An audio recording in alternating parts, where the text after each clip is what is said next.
Me pesa en la conciencia que miles y miles de madres y bebés hayan perecido, vidas que podrían haberse salvado. Hay que acabar con esta matanza, y para ponerle fin, me mantendré firme. ¿Te imaginas encontrar una forma sencilla de salvar miles de vidas, demostrar con datos que funciona y que aún así, nadie te crea? La historia de la medicina, sin lugar a dudas, está repleta de descubrimientos increíbles. Pero pocos fueron tan simples y tan ignorados como lo que le ocurrió a un médico en el siglo XIX. Su nombre era Ignaz Semmelweis, médico formado en cirugía y medicina obstétrica. Y la razón por la que fue rechazado, ridiculizado y destruido, es porque descubrió un enemigo invisible que vivía dentro de su propio hospital. Primero demos contexto a esta historia. Nos encontramos en Viena, ciudad del Imperio Austríaco en ese entonces, en el año 1846. Los hospitales estaban creciendo, la medicina avanzaba y cada vez nacían más niños en maternidades. Pero había un problema. Uno que no podía ser ignorado. Muchas mujeres se enfermaban pocos días después de dar a luz. Comenzaba con fiebre, luego aparecían dolores abdominales intensos y en muchos casos, terminaba con la muerte. La enfermedad era conocida como fiebre puerperal. Lo peor de esta situación era que nadie entendía por qué pasaba esto. El doctor Semmelweis trabajaba en el Hospital General de Viena, la cual tenía 2 salas de maternidad. A simple vista eran muy parecidas. Sin embargo, había una diferencia inquietante: en una sala morían muchas más mujeres que en la otra. Y esta situación era tan conocida por la gente, que algunas embarazadas suplicaban ser atendidas en la sala segura. Incluso había quienes preferían dar a luz en la calle antes que entrar en la sala con mayor mortalidad. Pero, ¿por qué 2 salas del mismo hospital obtenían resultados tan diferentes? Semmelweis empezó a buscar respuestas. Revisó posibles causas: la ventilación, la alimentación, la posición en la que las mujeres daban a luz. Incluso llegó a investigar si el andar de un sacerdote por los pasillos podría estar influyendo, ya que algunos pensaban que su presencia asustaba a tal grado a las pacientes que terminaban enfermando. Pero nada explicaba la diferencia entre las salas. Hasta que ocurrió un accidente. Un compañero médico acababa de morir. Sus síntomas eran sorprendentemente parecidos a los de las mujeres que fallecían tras el parto. ¿Te preguntas qué le pasó? Pues resulta que aquel médico se cortó con un bisturí durante una autopsia. Ahora que tenemos estos datos, déjame contarte otra diferencia entre ambas salas: una era atendida por parteras y la otra, por médicos y estudiantes, que además realizaban autopsias por la mañana. ¿Ya conectaste los sucesos? Increíblemente, solo Semmelweis logró ver lo que nadie más podía. Sí, es tal como lo imaginas, los médicos pasaban directamente de realizar autopsias a atender partos, sin lavarse las manos.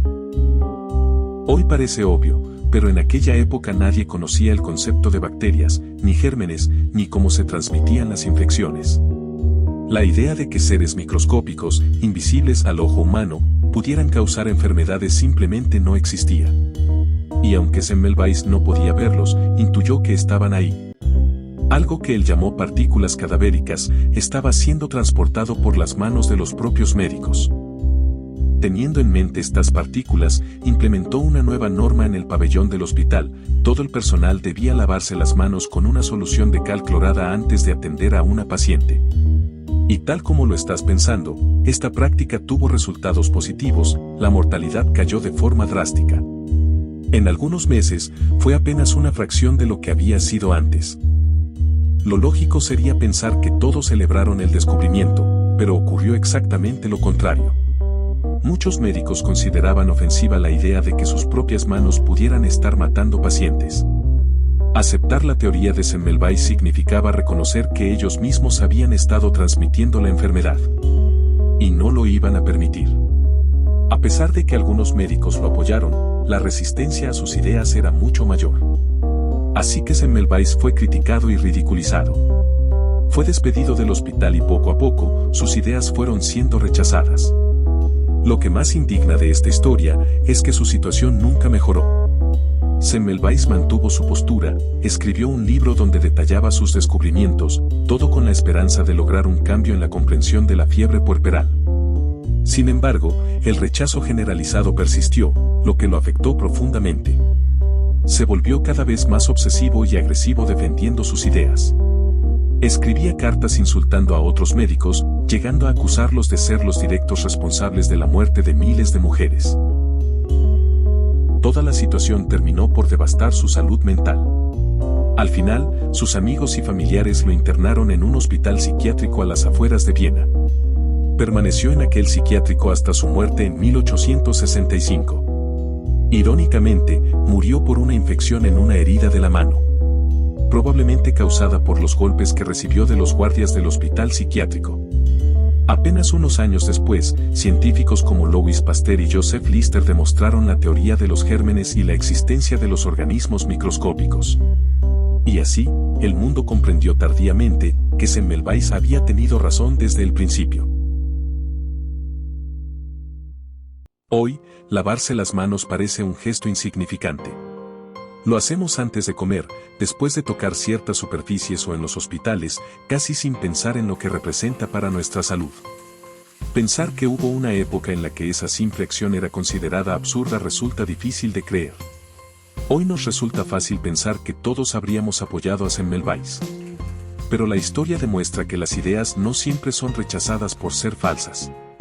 A veces son rechazadas porque aceptar que son ciertas significa admitir que llevábamos años equivocados. Y pocas cosas son tan difíciles para el ser humano como reconocer un error. Cuando reviso el pasado, solo puedo disipar la tristeza que me invade imaginando ese futuro feliz en el que la infección será desterrada. La convicción de que ese momento tiene que llegar inevitablemente, tarde o temprano, alegrará mi hora de morir. A pesar del dolor de no haber logrado convencer a los médicos de su época, Semmelweis se fue de este mundo convencido de que el futuro le terminaría dando la razón. Y el tiempo terminó haciendo justicia, el mundo transformó su trágica historia en un homenaje eterno. Hoy, una de las principales universidades de medicina en Hungría lleva su nombre, y una estatua de mármol en Budapest lo recuerda con el título que la historia finalmente le otorgó: El Salvador de las Madres. Actualmente, los hospitales de todo el planeta siguen aplicando la práctica que él defendió cuando nadie quiso escucharlo. Cada vez que un médico se lava las manos antes de atender a un paciente, una pequeña parte del legado de Ignaz Semmelweis sigue viva.